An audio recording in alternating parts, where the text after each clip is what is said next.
कभी सोचा है कि कोई ऐसी जगह हो सकती है जहां आस्था, विज्ञान और रहस्य सब एक साथ आकर मिल जाते हों? एक ऐसी जगह जहां हजारों साल पुरानी एक इमारत प्रकृति के सबसे बड़े कहर के सामने भी सीना तान कर खड़ी रही। तो चलिए, आज हम केदारनाथ धाम के कुछ ऐसे ही अनसुने, अनसुलझे रहस्यों से पर्दा उठाते हैं जो आपको सोचने पर मजबूर कर देंगे। यही वो सवाल है जो आज भी वैज्ञानिकों और भक्तों दोनों को हैरान करता है। 16 जून 2013 की वो भयानक रात, जब पूरा का पूरा शहर सैलाब में बह गया, तो ठीक उसके बीचों बीच खड़ा ये प्राचीन मंदिर आखिर कैसे बच गया? इस चमत्कार के पीछे का राज क्या है? आइए पता लगाते हैं। उस तबाही का अंदाजा लगाना है ना, तो बस इस एक आंकड़े को देखिए। लगभग 6000 जानें चली गईं, लाखों लोग बेघर हो गए। ये एक ऐसी आपदा थी जिसके आगे आज की मॉडर्न इंजीनियरिंग भी घुटने टेक दी थी। लेकिन वो एक प्राचीन मंदिर, वो खड़ा रहा। तो कहानी शुरू करते हैं पहले, और शायद सबसे अविश्वसनीय रहस्य से। 16 जून 2013, मंदाकिनी नदी का पानी एक दैत्य की तरह दहाड़ रहा था। सैलाब, बड़े बड़े पत्थर और मलबा, सब कुछ केदारनाथ शहर को निगलने पर तुला था। उस वक्त ऐसा लग रहा था कि मंदिर का बचना अब नामुमकिन है। और फिर ठीक उसी पल जब लगा कि सब खत्म होने वाला है, एक चमत्कार हुआ। बाढ़ के साथ बहकर आई एक बहुत बड़ी चट्टान, जिसे आज लोग भीमशिला के नाम से जानते हैं, वो मंदिर के ठीक पीछे आकर एक ढाल की तरह खड़ी हो गई। उसने पानी के बहाव को 2 हिस्सों में चीर दिया और मंदिर को एक खरोंच तक नहीं आने दी। और जरा सोचिए, ये कोई छोटी मोटी चट्टान नहीं थी। इसका वजन 1000 मीट्रिक टन से भी ज्यादा था। अगर ये मंदिर से टकरा जाती तो एक पल में सब कुछ मलबे का ढेर बन जाता। पर इस एक चट्टान ने न सिर्फ मंदिर को बचाया, बल्कि उसके अंदर पनाह लिए 300 से ज्यादा लोगों की जान भी बचाई। तो क्या ये बस एक चमत्कार था, या इसके पीछे कोई गहरा वैज्ञानिक राज भी है? दरअसल इसका जवाब मंदिर की बनावट में ही छिपा है। एक ऐसी प्राचीन इंजीनियरिंग जो आज की मॉडर्न साइंस को भी टक्कर देती है।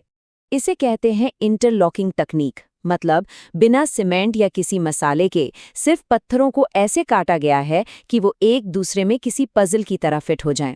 और शायद यही वजह है कि ये मंदिर 1000 साल से हर भूकंप, हर तूफान और यहाँ तक कि इतनी भयानक बाढ़ को भी झेल गया। अरे 2013 की बाढ़ तो इसके सामने कुछ भी नहीं थी।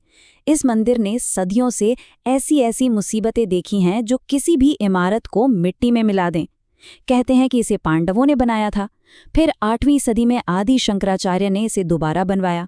और सबसे हैरान करने वाली बात तो ये है कि ये मंदिर 400 सालों तक बर्फ के नीचे दबा रहा और फिर भी सही सलामत निकला। और सुनिए, ये सिर्फ कोई सुनी सुनाई कहानी नहीं है। Wadia institute of Himalayan geology के साइंटिस्ट ने इस पर रिसर्च की है। उन्हें मंदिर की दीवारों पर ग्लेशियर से रगड़ के निशान मिले हैं। ये इस बात का पक्का वैज्ञानिक सबूत है कि ये मंदिर सच में 400 साल तक बर्फ में दबे रहने के बाद भी खड़ा रहा। तो हमने ये तो जान लिया कि मंदिर कैसे बचा, पर ये मंदिर बना ही क्यों था? इसकी कहानी हमें महाभारत के युद्ध के दौर में ले जाती है। कहते हैं कि महाभारत युद्ध में अपने ही लोगों को मारने के पाप से मुक्ति पाने के लिए पांडव भगवान शिव को ढूंढ रहे थे, पर शिव उनसे नाराज थे। इसलिए उन्होंने एक बैल का रूप धर लिया। लेकिन भीम ने उन्हें पहचान लिया और बैल की पीठ पकड़ ली। पांडवों की इतनी जबरदस्त भक्ति देखकर शिव खुश हुए और उन्हें माफ कर दिया। बस उसी पवित्र जगह पर पांडवों ने इस मंदिर की नींव रखी। और यही वजह है कि केदारनाथ का शिवलिंग किसी आम शिवलिंग जैसा नहीं है। इसका आकार तिकोना है, ठीक एक बैल की पीठ की तरह। ये आज भी हमें उस दिव्य कहानी की याद दिलाता है। लेकिन केदारनाथ के रहस्य यहीं पर खत्म नहीं होते। अब हम एक ऐसे रहस्य की तरफ बढ़ रहे हैं जो मंदिर की दीवारों से कहीं ज्यादा बड़ा है। एक ऐसा रहस्य जो पूरे भूगोल से जुड़ा है और जिसने बड़े बड़े जानकारों को भी चकरा दिया है। तो सवाल ये है कि क्या ये सब सिर्फ एक इत्तेफाक है, या फिर ये हमारे पूर्वजों के उस गहरे ज्ञान का सबूत है जिसे हम आज शायद भूल चुके हैं? चलिए देखते हैं। देखिए, केदारनाथ अकेला नहीं है। भारत में 7 ऐसे बड़े शिव मंदिर हैं, कालेश्वरम से लेकर रामेश्वरम तक, और ये सभी एक बहुत ही अविश्वसनीय धागे से जुड़े हुए हैं। जरा इन मंदिरों के बीच के फासले पर गौर कीजिए। उत्तर में केदारनाथ और दक्षिण में रामेश्वरम के बीच लगभग 2400 किलोमीटर की दूरी है। अब सोचिए, उस जमाने में जब कोई जीपीएस नहीं था, कोई सैटेलाइट नहीं थी, तब इतनी सटीक सीधी रेखा में इन मंदिरों को बनाना कैसे मुमकिन हुआ होगा? और ये है वो हैरान कर देने वाला राज। ये सातों मंदिर, जिन्हें अलग अलग राजाओं ने अलग अलग सदियों में बनवाया था, वो सभी एक ही सीधी रेखा यानी 79 डिग्री पूर्वी देशांतर पर बने हैं। ये एक ऐसी ज्योमेट्रिक प्रिसिजन है जो आज भी एक अनसुलझी पहेली बनी हुई है। और अब आखिर में एक ऐसा रहस्य जो आज भी हर साल दोहराया जाता है।